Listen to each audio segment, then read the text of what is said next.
through Moses and Joshua. And now we're going to fast forward about 500 years, or somewhere in that area, give or take. During all this time after Moses and Joshua, the children of Israel were governed by judges, prophets, these kind of men. God was the king. God had established himself as the king of Israel. But these men were his mouthpiece, so to speak. They had the laws, so they abided by the laws, but these prophets and judges were over the people more under God. We are here, this is God's house, but he uses our pastor as his mouthpiece. And at the time we're going to talk about today, Samuel is the priest, or they refer to him a lot as a seer, but he is a prophet. And he's a mighty prophet. He's a good man of God. He was a good prophet. His mother's name was Hannah, and she couldn't have children.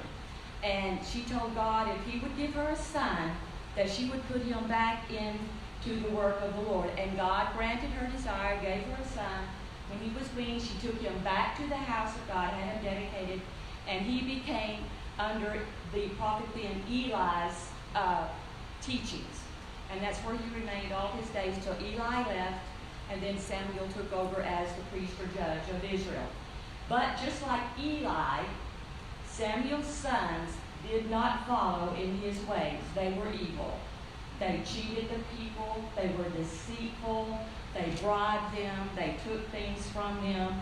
And so this is where we're at today when the people are coming to Samuel, and here is their request. This is the children of Israel making this request. And they said unto him, Behold, thou art old, and thy sons walk not in thy way. Now make us a king to judge us like all nations, like the other nations. Here we find that human element once again coming to the surface. We want to be like everybody else. And Samuel was quite disturbed by this request because he felt like the people were rejecting him. But God comes back into the next scripture in verse 7. And the Lord said unto Samuel, Hearken unto the voice of the people in all that they say unto thee. For they have not rejected thee, but have rejected me, that I should not reign over them. And then God went on to tell Samuel, remember all the times that since I brought them out of Egypt, that they have disobeyed me, they have served other gods. So they're not rejecting you, they are rejecting me. However, he's going to let the people have what they want and give them a king. But he said, however, I want you to tell the people what they're fixing to get. And here's what they're fixing to get. This will be the manner of the king that shall reign over you. He shall take your sons and appoint them for himself, for his chariots, and to be his horsemen, and some shall run before his chariot. And he will appoint him captains over thousands and captains over 50s, and will set them to ear the ground or to plow the ground, and to reap his harvest, and to make his instruments of war and instruments of chariots. And he will take your daughters to be confectionaries, and to be cooks, and to be bakers. And he will take your fields, and your vineyards, and your olive yards, even the best of them, give them to his servants. And he will take the tenth of your seed and of your vineyard, and give them to his officers and to his servants. And he will take your men servants and your maid servants, and the goodliest young men and your asses, and put them to his work. And he will take a tenth of your sheep, and ye shall be his servants. And here's what God says. And ye shall cry out in that day because of your king, which ye shall have chosen you, and the Lord will not hear you in that day. And the people said, Give us a king. They wanted a man that could go before them, that they could see. Whenever they went out to war, they could see this physical man. Now, we're going on into chapter 9. There was a man of Benjamin whose name was Kish. And I'm not going to go into his lineage because I can't pronounce him. A Benjamite, a mighty man of power. In other words, he was strong. And he was probably a big man. And he had a son whose name was Saul, a choice young man and goodly. And there was not among the children of Israel a goodlier person than he. From his shoulders and upward, he was higher than any of the people. A good, strong man. Now, Kish had 3 donkeys that had gone missing. And some of the comments that I read said perhaps these were show donkeys, perhaps they were a special breed, but it didn't matter because Kish and his family and Saul was poor. They were farmers. They had cattle. They were not rich by any means. So that any livestock that they might have lost would be important to them. They had lost a possession that they needed. So Kish sent Saul and the servant out to look for these donkeys. And they went high and low, as we would say in our verbiage today, searched all through the lands and could not find these donkeys. Now on the 3rd day, they were coming toward a city called Ramah. And Saul turned to his servant and said, look, we need to go home. Because now Dad's not worried about these donkeys anymore. He's going to begin to worry about us and what has happened to us. Well, the servant, and I kind of like to compare this servant with Eleazar. He was the chief of Abraham's house. This servant was concerned about his master's welfare to the point that he said, look, instead of us going home right this minute, we're here at Ramah. And this is where a seer lives, or a prophet. Now, the seer was not a fortune teller, or something like that. This was their term for the prophet who didn't look at their palms and read, but he went before God and asked God about the situation. Kind of like we would today in prayer. And God would give, if it was his will, would give the answer. If he didn't want to tell him, I guess he wouldn't, because this was God we're talking to. He does what he wants to do. But he said, perhaps the seer can tell us what we could do here. And Saul says, well, we don't have anything to give him. Which was not a requirement, I don't suppose, but it was something that was customary, that they would give a gift of money or whatever they might have. And I thought it was kind of interesting here that the servant comes up with the silver, not Saul. Saul didn't have any money, but the servant did. And in my comments over here, it says that the silver was worth 67 cents, which was probably a lot of money in that time. Saul thought this was a pretty good idea. So they go in, as they're going into Ramah, a young lady's coming out of the city to draw water. And they ask her if the seer is there at home. And she said yes, he had just come in, that they were having a sacrifice that day. And to hasten into the city because the people wouldn't eat until after Samuel had blessed it. So they're going into the city. As they're going into the city, Samuel is coming out. Because God had told Samuel the day before, at this time tomorrow, you will see the man that I'm going to make king of Israel. And I think that's a very, that scripture, we need to take heed to that. God told him, there was no second thought. God said it. That's what was going to happen. And Samuel was expecting to see Saul. So as he's coming in to this, this is what whenever they ask, do you know where the seer lives or the prophet lives? He says, tell me, I pray thee, where the seer's house is. And Samuel answered Saul and said, I am the seer. Go up before me into the high place, and you shall eat with me today, and tomorrow I will let thee go, and will tell thee all that is in thine heart.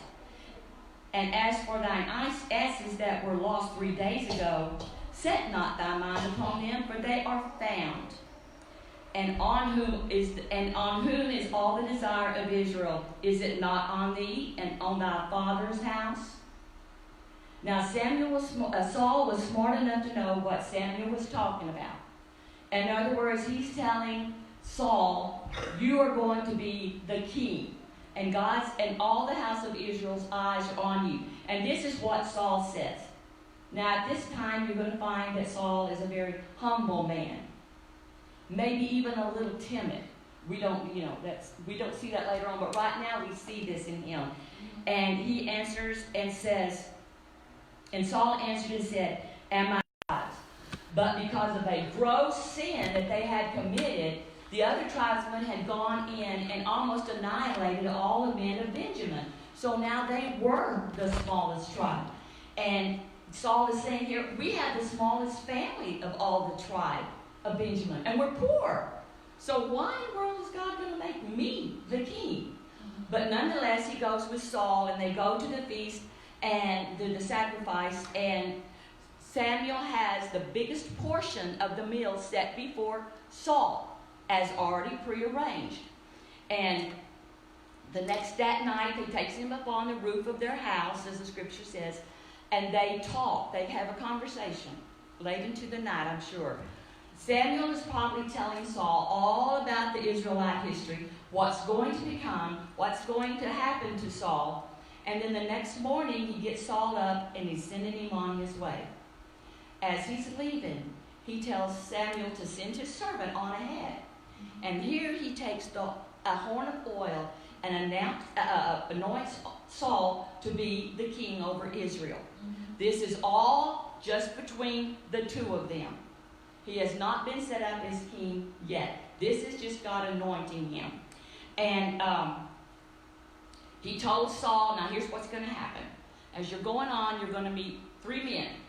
One's going to be carrying 3 kids, which is unusual. One's going to be carrying 3 loaves of bread, and they'll give you 2. And one's going to be carrying a bottle of wine. Now, why couldn't the wine guy help out with the 3 kids? Because this was God saying, this is what's going to happen. It's going to happen. And it did. He met those. And then he met a band of prophets coming. And as these prophets came, he began to prophesy. And in verse 6 of chapter 10, it says, and the Spirit of the Lord will come upon thee, and thou shalt prophesy with them, and shalt be turned into another man. Over in Corinthians, we find that Paul, I guess it's Paul or Peter, I think it's Paul, was saying that when God comes into your life, all things are passed away. Behold, all things become new. I don't know if you remember the day when you were saved, but I do. Amen. I got up, I was just a girl. As I've told you before, I was raised in a Christian home, a very strict Christian home. From the time I was born, I was in a Christian home. But I still remember that day vividly. When I got up from that altar, it was so bright. Everything was so clear. I just wanted to go and hug everybody. You know, I was just, it is a renewal, you're changed.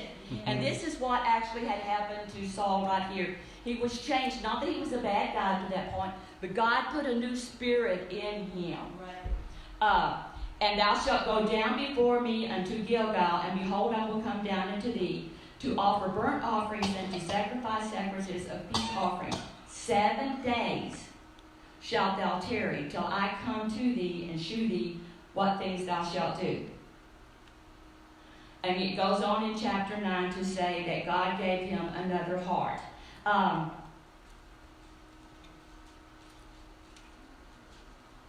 Saul goes back to where he lives in Gibeah. Nothing's changed until the 7 days is up. And he calls all of the people together at Mizpah. I guess I'm saying that right. And he's telling the people, once more time, you are rejecting God as your king. And he began to call the tribes of Israel one by one. The tribe of Benjamin was selected. And then he calls the family of Benjamin and the family of Kish, and then Saul was chosen. And he presented to the people. He was going to present to the people the new king. Only the king was nowhere to be found. Saul was hiding. So Samuel asked God, where is Saul? Well, God told him he's hiding in his stuff, which means the little caravan where they're bringing all their goods and everything to Mizpah for this sacrifice. So they had to go find him. And there they made him the king of Israel. Now, right now, he's just the king in word only. Because he goes back to where he came from, to his farm. And he's still being a farmer. He's still tending to his cattle. Nothing has really changed in his everyday life, except he's got a new heart.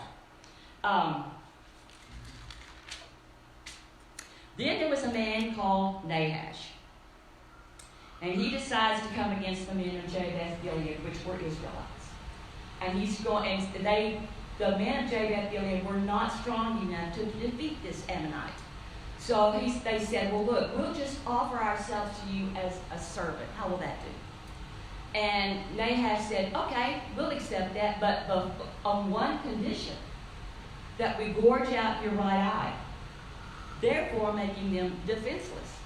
Because they needed that right eye to look for their armor. If they took out their right eye, they could not go to war. They could not fight back with these Ammonites. So this wasn't a real good choice. So they decided, hey, will you give us 7 days to see if we can find anybody that will come and help defend us? He said, okay, which, in my mind, well, that was pretty stupid. Just take them down, But he said, okay, we'll give you 7 days. And so the word was sent out through all of Israel. One day, as this time was going on, Saul was coming out of the field after tending to his herds. And he saw the people weeping and sorrowful, and he says, why are they so in despair? And it was told to him what was going to happen to the men of Jabesh Gilead. And it says here that his indignation rose up with him. He became angry. That new spirit that God put in him now was making him become angry that somebody was going to hurt his people, the people that God had given under his command. And it made him angry. And he took up 12 oxen and he cut them all up. And he sent them out through all the tribes of Israel. And he said, this is what's going to happen to your oxen if you don't come and follow me and help defend these men of Jabesh Gilead. So we find that he's coming against these guys and all the tribes. The fear of God came upon him. It says the fear of God, not the fear of King of Saul. The fear of God came upon these men, and they came to follow Saul into this battle. Well, the men of Jabesh didn't go and tell these Ammonites, we've got somebody to come and is going to defend us. When they came out the day that they were supposed to make this covenant, like nothing had happened. But Saul had set up an ambush, and he had 3 companies. So when these men went out, Saul came in and he conquered these Ammonites and set the men of Jabesh free. Now, Saul has become not just a king in word, but now he has become a king in deed. He has come and he has defeated for these Jabesh Gilead men. Now he's important. Now the people see him. Now they're ready to make him a king. And so this is at the point where Samuel is going to call the people together, and they're going to renew or set up King Saul's kingdom. But once again, he's got them all together, and he's telling them one more time what's going to happen to him. One more time, he's telling them, you are not rejecting me. You are rejecting God, your king. And remember all those times that you have done evil against God, disobeyed him, not kept his commandments, served other gods, but yet he's always forgiven you. And he said, he will forgive you again. But for this king to be a successful kingdom, and for you are to live righteously before God. You keep the laws of your God. You live for God. You don't serve other idols. That he wants the people to know you need to still serve the Lord. This king is going to be a hindrance to you, but your God is always the one that's going to deliver you. Remember that. Keep his laws. And that's the same today. God has not changed. Right. He's the same yesterday, today, and forever. We have his laws written in our hearts if we are children of God. We know from this conscience that we have. We know from the heart, whenever we do something, the heart speaks to us. And he lets us know, you've done something that I'm displeased with. And that's when you need to hit your knees and say, God, forgive me. Help me not do that again. And so we're still there today. Now it says that Saul reigned 1 year, and he had reigned 2 years over Israel. Now enters the man who I would really like to draw your attention to today. Saul chose him 3,000 men of Israel, whereof 2,000 were with Saul in Michmash in Mount Bethel, and 1,000 were with Jonathan, his eldest son, he in Gibeah of Benjamin, and the rest of the men he sent everyone to his tent. Now I want to tell you something about Jonathan. Jonathan was not a little spoiled rich kid. Right. Jonathan was Saul's eldest son. That means he was not raised in a palace, because Saul hasn't been king that long. So he was raised right out there in that field, right by his father Saul, tending the sheep, plowing the fields. He didn't wear a royal robe. He wore work clothes. He was like every other kid in that family. He had to work. I think he was a mature young man. I also think he was a powerful man, just like his father Saul, because he probably inherited those characteristics. It must have been a very mature man to be, at his age, already set over 1,000 men. Now, all the comments that I read about Jonathan place him at the age of somewhere between 17 and 20 at this age, at this time. So that means he's a very young commander. And as we can follow through these scriptures here, he was a good leader already. He was already a skilled archer. He was a good slinger. He was of the tribe of Benjamin, which was the warrior tribe. So he was already well skilled in these attributes. And Jonathan didn't just sit still like his father. Jonathan just went in there and slew this little garrison of Philistines that was next to him, encamped by him.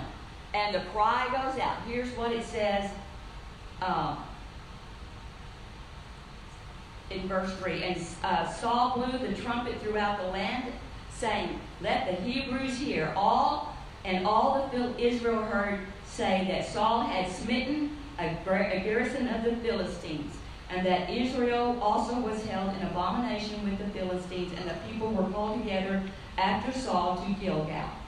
Now, at this time, Jonathan has rejoined his father at Gilgal. Saul has gotten the credit for Jonathan's defeat. But in the process, they have really hurt those Philistines' feelings. How dare these Israelites, this little young punk, come and wipe out a garrison of these Philistines? So they're going to come after Israel. And here's what they're coming with. Now, remember, there's 3,000 men. 2,000 was with Saul, 1,000 was with Jonathan. Now, just saying that none of the Israelites that were with Jonathan were killed during this battle, there's only 3,000 men. Here's what the Philistines are coming with. And the Philistines gathered themselves together to fight with Israel, 30,000 chariots and 6,000 horsemen, and people as the sand which is on the seashore in multitude. And they came up and pitched in Michmash, I guess I'm saying that right, I don't know, eastward to Bethlehem. That's a lot of men against 3,000. Now, we go on to find here that Samuel has told Saul to tarry for 7 days, and then he's going to come to where Saul is, and he's going to have a sacrifice. And hereby ask God to come into this company of men and fight the battle for them, because that's what God did. And we'll find out later that, as Jonathan said, with many are few, God fights the battle. And as Saul is watching and he sees all this vast army, his men begin to get scared. They begin to scatter. They go into caves. They go into thickets. They go into rocks. Some of them even crossed over the Jordan. And I think if the scriptures tell us, you can maybe read between the lines, some of them may have even gone in and joined the Philistines, because it tells us later they turned in battle. And instead of Saul getting before these men and saying, "Look, God's going to fight this battle. Don't be afraid," he didn't give them any morale-boosting speeches at all, because he himself was afraid. And before we get too hasty at throwing stones at these Israelite men, we have to know this, that the Philistines, who have always been the arch rivals of Israel during this time, that they had come in and taken all the smiths out of Israel.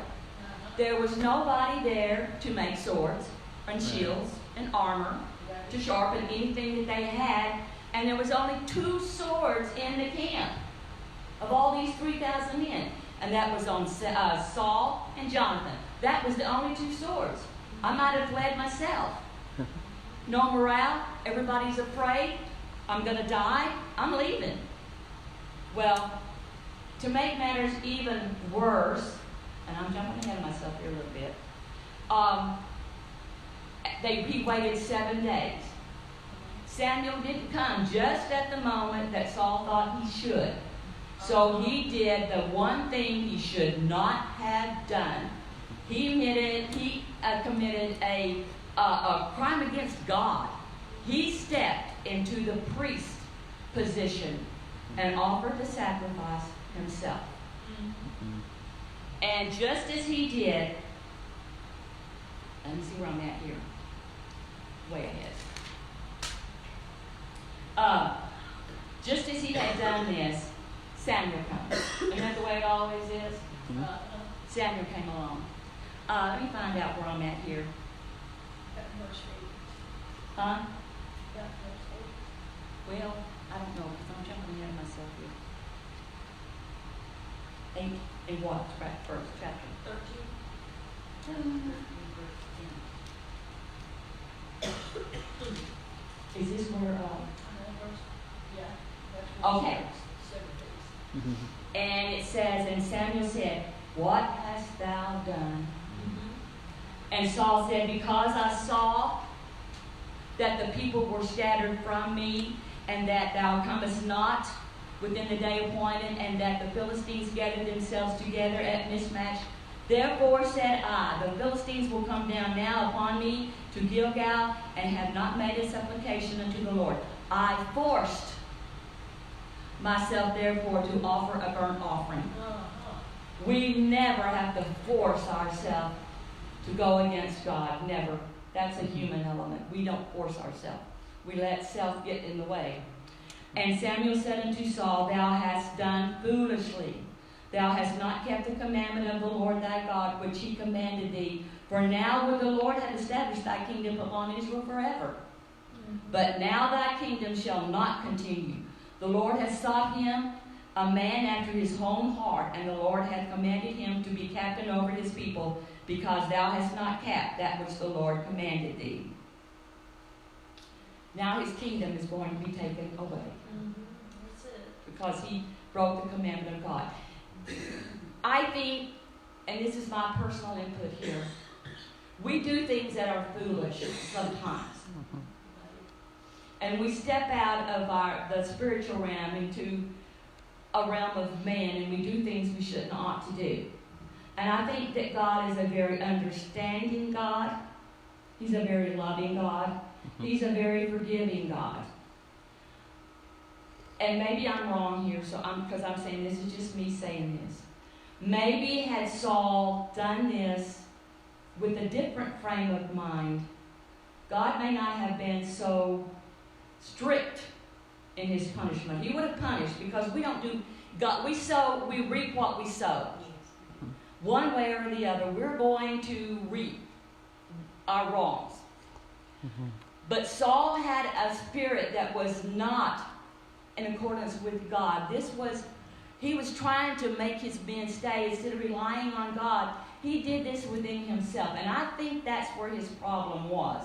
It was the pride thing within him that God saw and said, "I'm not going to honor your kingdom anymore.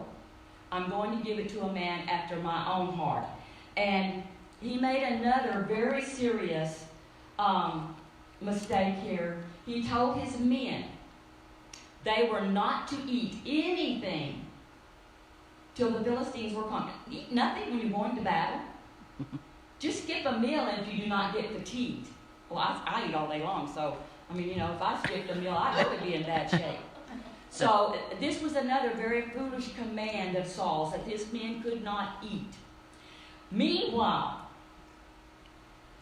Jonathan is not sitting still. Jonathan is not scared. Jonathan is a young man of action. And here he says, in verse 6. And Jonathan said unto the young man that bare his armor, Come, and let us go down over to the garrison of these uncircumcised. It may be that the Lord will work for us, for there is no restraint to the Lord to save by many or few. Remember what I said a while ago? Jonathan knew God could fight this battle. It didn't matter how many men there were.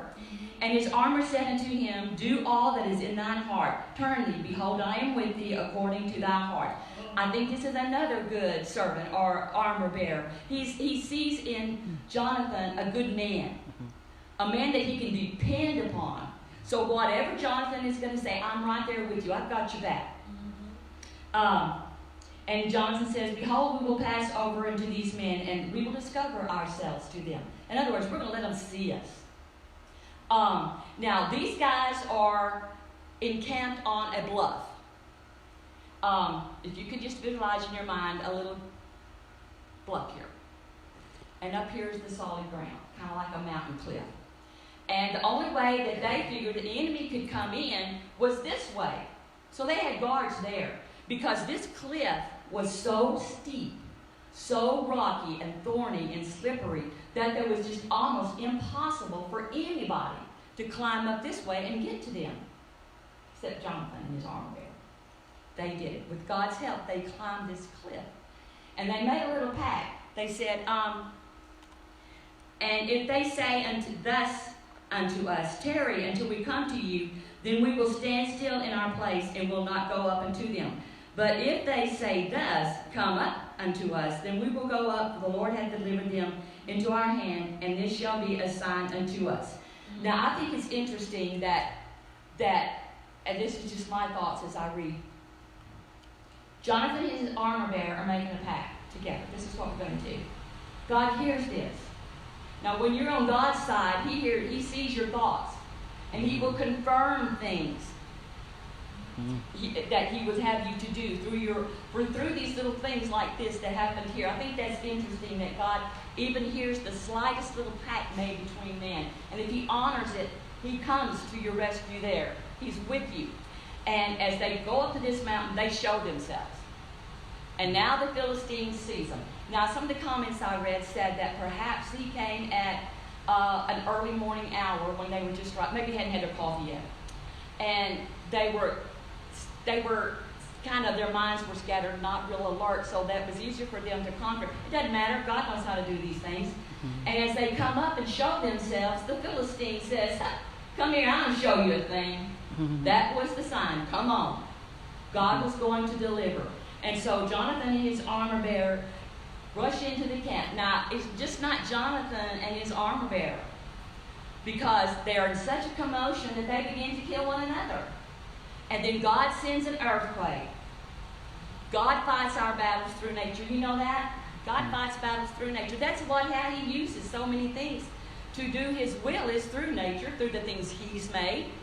And so these guys are now defeated. And Saul's up here, and he's looking out, and he's seeing these Philistines begin to just kind of melt away. What's going on? Because they're fighting one another. It even says some of the Israelites that were with the Philistines began to turn and fight against them too. They were fighting each other. And Saul says, Who's not here? What's going on? And they begin to number, and they find out that Saul and Jonathan are missing. Now, they're in pursuit of these Philistines. But these Israelite men have not eaten all day, and they are hungry. They are weak. And as they're pursuing these Philistines into the woods, it says that the bees were so thick and the honey was so thick that he was even dropping on the ground. And Jonathan, not knowing this command that Saul had said to not eat, he dipped his rod into the honey and took it in his hand and ate it. And the scriptures say his eyes were lightened. In other words, he became refreshed. He had strength once more. And then one of the men that was with him said, don't you know what your dad said? You can't eat. And again, I'm lost. He answered one of the people and said, Thy father straightly charged the people with an oath, saying, Cursed be the man that eateth any food this day. And the people were faint. And then Jonathan, my father hath troubled thy land, the land. See, I pray you, how mine eyes have been enlightened, because I have tasted a little honey. How much more, if haply the people had eaten freely today, to the spoil of their enemies would they have been found. In other words, if they had had the strength, think of what they could have done, because they did not completely annihilate these Philistines. And Saul, they're all come back, and he's going to inquire of God, should we go and go after them? God didn't answer. Now, they used this Urim and Thummim. I never really quite understood that. But again, this is a spiritual thing. Things happen in the spirit world that we don't always understand. But it was a pocket that they had on the robe of the priest, and ephod, is that what you call it? And only the priest could wear it. It was a holy garment. And in this were stones. And you would ask God the question that was a yes or no answer. And God would let you know through this. Like I said, it was a spiritual thing. And he didn't get an answer from God. So Saul was concerned, what's happened? That I get no answer. So they drew the lots. And again, this is a spiritual thing. God answers through this. Instead of talking.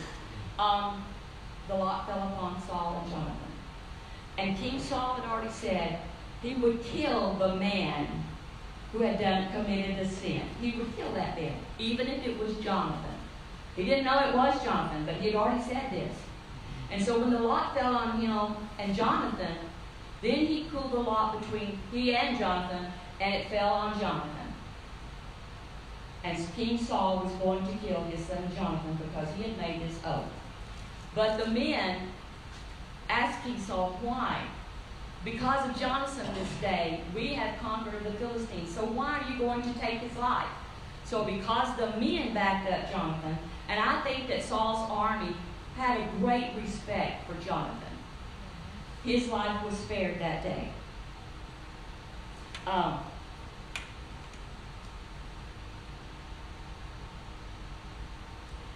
We find here that the Amalekites have come, back when the children of Israel were coming through the wilderness, the Amalekites had not treated the Israelites well. And God told them way back there that he was going to punish them for this. So now he's going to fulfill what he told them. He is going to have Saul go up against the Amalekites. And he said, you go in there and you utterly destroy these people. Save nothing. No man, no child, no animal, nothing. They go in, they defeat them, but Saul's just a little bit disobedient. He saves the king. They save all the goodly men, all the goodly women, the best of the cattle. God lets Samuel know about this. Samuel goes to Saul, and Saul says, we did what you told us to do. We destroyed. And Samuel says, well, what's this bleating that I hear, the animals? Oh, well, the people wanted to save the best of the animals for sacrifice. And here's what Samuel had to say to Saul.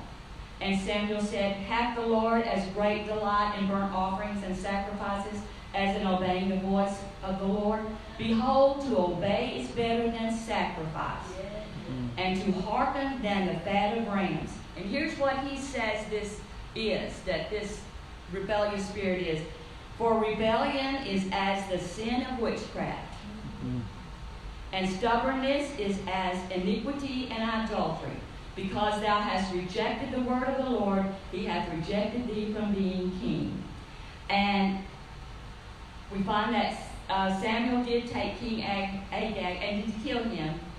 And as he's turning, Samuel is turning to go, Saul says, well, just stay with me and show yourself with my men.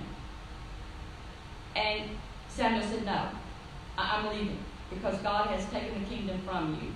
And as he's turning to go, Saul found the hem of his skirt and tore it.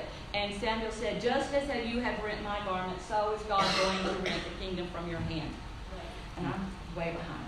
it goes on to say that the people began, as David went into the court of Saul and became, because the Spirit of God left after he anointed David. The scriptures tell us that the Spirit of God left Saul and went into David. To me, this was the point of no return for Saul.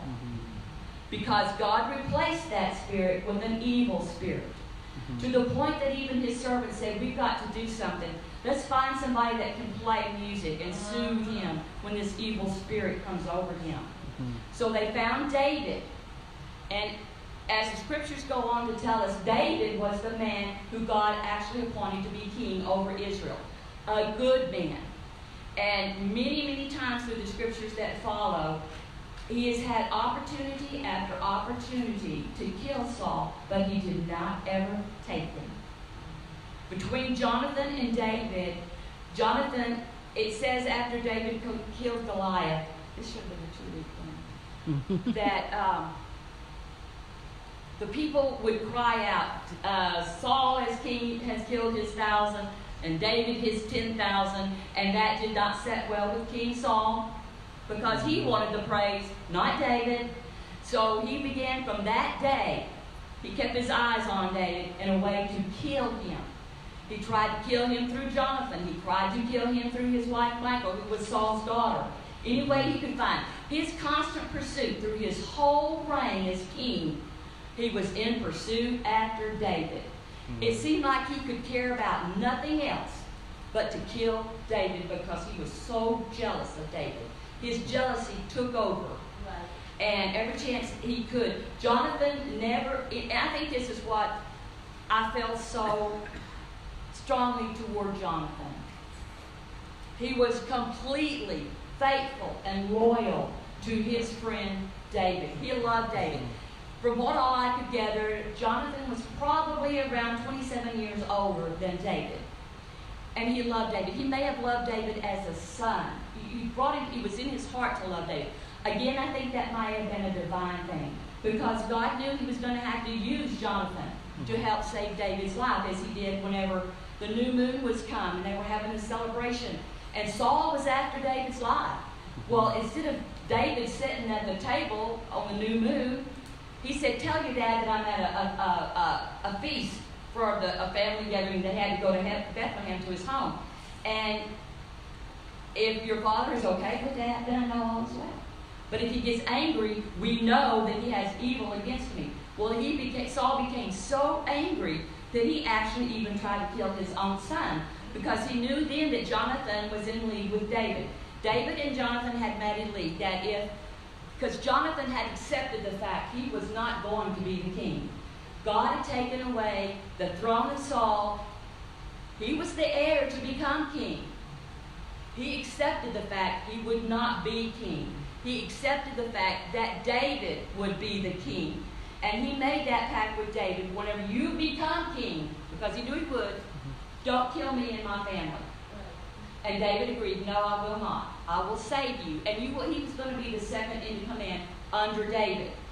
And on this new moon, he told David, you go and hide. I will check out my father, and I will shoot arrows. And if I will shoot them and say they're on this side of this well they were, then you know all is well. But if I shoot them further and I tell this little lad, they are beyond you, then you'll know that my father is going to kill you, try to kill you. So he shot the arrows. He told the lad, they're beyond you. And then he told the lad to gather the artillery and take it back. And he and Jonathan met one more time. And they again renewed this vow that they had to one another. And they were sorry to part with one another. And the last meeting they had was in the woods, where again they're meeting to confirm their covenant of love with one another. And that was the last time they saw one another, until after word came to David that Jonathan, Saul, and his brothers had been killed in battle. And before I wrap this up, I would like, even though so many, many times Saul tried to kill David, still, this is what he had to say after he found out that Saul and Jonathan were dead. And this is a man whose life has been threatened. He could have been very, very he could have had a resentment to these men, but he did not. This was the beauty of King David. This is why God said that David was a man after his own heart. Even though he did not walk perfect, none of us do, but even though he did not walk perfectly before the Lord, he had a heart that was willing to serve the Lord. Here's what he said about King Saul and Jonathan. The beauty of Israel is slain upon the high places. How are the mighty fallen? Tell it not in Gath. Publish it not in the streets of Ascalon. Lest the daughters of the Philistines rejoice. Lest the daughters of the uncircumcised triumph. Ye mountains of Gilboa, let there not be dew, neither let there be rain upon you, and fields of offering. For the shield of the mighty is vilely cast away, the shield of Saul, as though he had not been anointed with oil. From the blood of the slain, from the fat of the mighty, the bow of Jonathan turned not back, and the sword of Saul returned not empty. Saul and Jonathan were lovely and pleasant in their lives. In their deaths they were not divided. They were swifter than eagles. They were stronger than lions. Ye daughters of Israel, weep over Saul, who clothed you in scarlet, with other delights, who put on ornaments of gold upon your apparel. How are the mighty fallen in the midst of the battle? O Jonathan, thou wast slain in thine high places. I am distressed for thee, my brother Jonathan. Very pleasant hast thou been unto me. Thy love to me was wonderful, passing the love of women. How are the mighty fallen, and the weapons of war perished? He was very sorrowful that his friend Jonathan was dead. I think these men had so much in common. And so many people would try to take this out of context and make something evil out of it. These men shared a common thing. They knew what it was to sleep outside before battle. They knew what it was to command men. These guys were very, very close, and David was very sorrowful that King Saul, even though he sought his life and hated him, he still loved King Saul. He still honored King Saul, and he was very sorry over Jonathan. And we could get, Jonathan was not only loyal to his father, he was also fiercely loyal to David. And he was loyal to his God. And let's pray. God, we thank you for these words that you've given us this morning. We pray, God, that you'll take us into this next service. Anoint everything that's said and done before you. We ask it in Jesus' name. Amen. Amen.